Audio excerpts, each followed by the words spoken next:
O termo sociopata foi introduzido pela primeira vez pelo psiquiatra alemão Karl Birnbaum em 1909, posteriormente sendo popularizado por George Partridge, um psiquiatra americano em 1930. O termo foi então utilizado para definir um indivíduo com dificuldades em se relacionar com a sociedade, ignorando normas e regras, quebrando a balança do bom convívio social, criando-se assim um comportamento antissocial. Hoje, usa-se o termo transtorno de personalidade antissocial como um guarda-chuva que abriga tanto a sociopatia quanto a psicopatia. Dizer que uma pessoa tem transtorno de personalidade antissocial seria o termo técnico para atribuir a essa pessoa a característica de psicopata ou sociopata. E apesar de parecidos, cada um desses termos tem uma origem e comportamento bastante diferente. Pegue um café, deixa o like e se inscreve no canal. Vamos descobrir agora como funciona a mente de um sociopata. Ao contrário da psicopatia, a sociopatia não está diretamente associada à genética, o que significa que o indivíduo não nasce sociopata, mas desenvolve essa condição ao longo da vida. O tipo de educação, criação, relacionamento com outras pessoas, ambiente e contato com a sociedade impactam diretamente no desenvolvimento da sociopatia. Por isso, personagens como o Coringa podem ser considerados sociopatas, uma vez que de certa forma tiveram sua condição formada por sua relação difícil com a sociedade. São pessoas predispostas ao transtorno, esbarrando em diversos gatilhos até que um deles desperte a condição. E como é facilmente confundida com psicopatia, assim como muitas ações do vilão, por exemplo, podemos chamá-lo também de psicopata, o que nos leva de volta ao termo transtorno de personalidade antissocial, abrigando ambas as condições.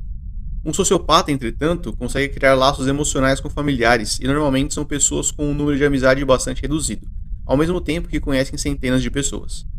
O sociopata consegue sentir culpa ou remorso quando faz algo de errado para um familiar qual criou seu laço emocional, indicando que há no indivíduo uma bússola moral capaz de distinguir o bem do mal. Para todas as outras pessoas cujos laços não foram criados e muito provavelmente nunca serão, o sociopata não consegue sentir nenhum tipo de remorso, empatia ou pena. Quase uma despersonificação seletiva, transformando todos ao seu redor em objetos ou simples marionetes prontas para serem manipuladas. Quanto ao ambiente, o sociopata não é capaz de ficar sempre no mesmo lugar por muito tempo, o que impacta diretamente na criação de raízes, principalmente no trabalho.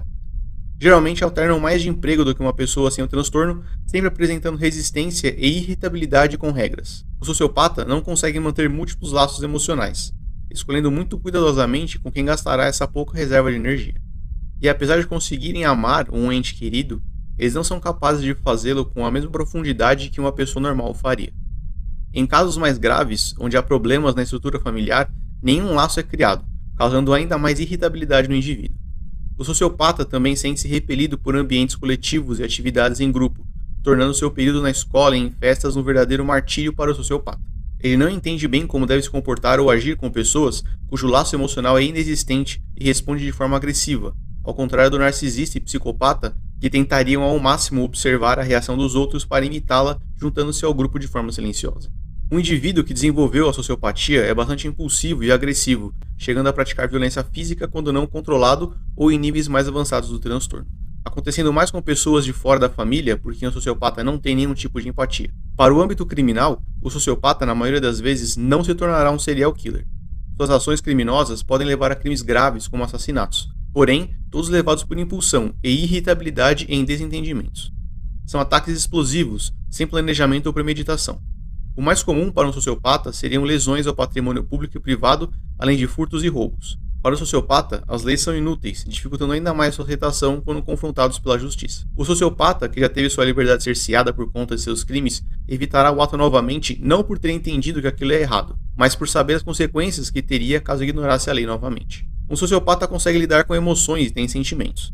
Eles são capazes de amar outras pessoas e se preocupar com elas, ainda que em número bastante limitado. Eles têm senso de justiça e bússola moral, sendo capazes de controlar os próprios impulsos. O sociopata, em caso de crimes graves, é visto pelo sistema legal como uma pessoa no controle de suas faculdades mentais e responde por seus atos da mesma forma que uma pessoa sem o transtorno faria.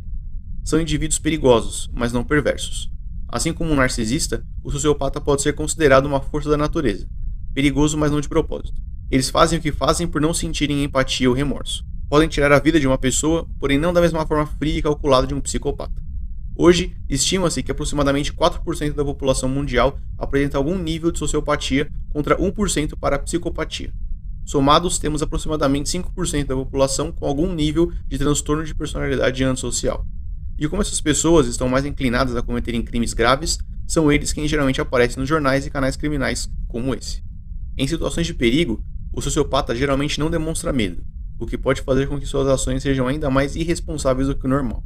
E sem nenhum tipo de empatia pelo próximo, a maior arma do sociopata é a manipulação. Geralmente o indivíduo com essa condição tem grande facilidade em encontrar mentiras e sustentá-las por mais tempo do que uma pessoa sem um transtorno faria. Eles são mestres em ler pessoas, e podem agir de forma quase robótica por vezes, não atendendo às expectativas de comportamento e resposta aguardada pelas outras pessoas.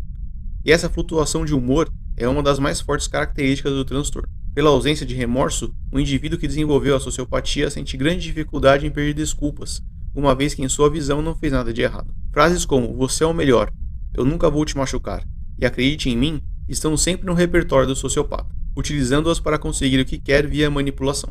Por vezes, ele se demonstrará nervoso ou triste para injetar culpa em seu alvo, ganhando o controle sobre ele. Entretanto, vale lembrar que nem todas as pessoas que dizem coisas positivas para você são sociopatas. Por isso, é extremamente importante observar o comportamento do indivíduo em comparação com suas palavras na tentativa de identificar um sociopata. Não se permitir manipular por um indivíduo com esse transtorno é extremamente importante para a manutenção da sua saúde mental. E isso pode causar mais irritabilidade ou demonstração sincera de total falta de interesse se a pessoa com quem você está se relacionando realmente for um sociopata. Exibir momentos de fúria e irritabilidade não significa necessariamente que o indivíduo tenha desenvolvido o transtorno. Algumas pessoas têm características mais agressivas e podem apresentar alternância de humor por diversos outros motivos, geralmente associados a estresse, ansiedade e experiências traumáticas. Por isso, é importante procurar um profissional qualificado que possa identificar a causa da irritabilidade para então tratá-la de forma correta, entendendo e atacando suas raízes. O grau da condição pode variar de leve a grave, com o mais severo deles sendo o transtorno de personalidade antissocial. A sociopatia não tem cura, mas tem tratamento. O melhor deles sendo o acompanhamento com um profissional via psicoterapia. Atualmente, não acredita-se no uso de drogas para o tratamento direto do transtorno, mas remédios podem ser indicados para a estabilização de humor e combate à depressão, que podem acompanhar o transtorno. Desenvolver a sociopatia não transforma você automaticamente em uma pessoa ruim. Via acompanhamento profissional e pensamento ético, esse indivíduo consegue desenvolver a capacidade de perceber os sentimentos das outras pessoas, ainda que não consiga entendê-los.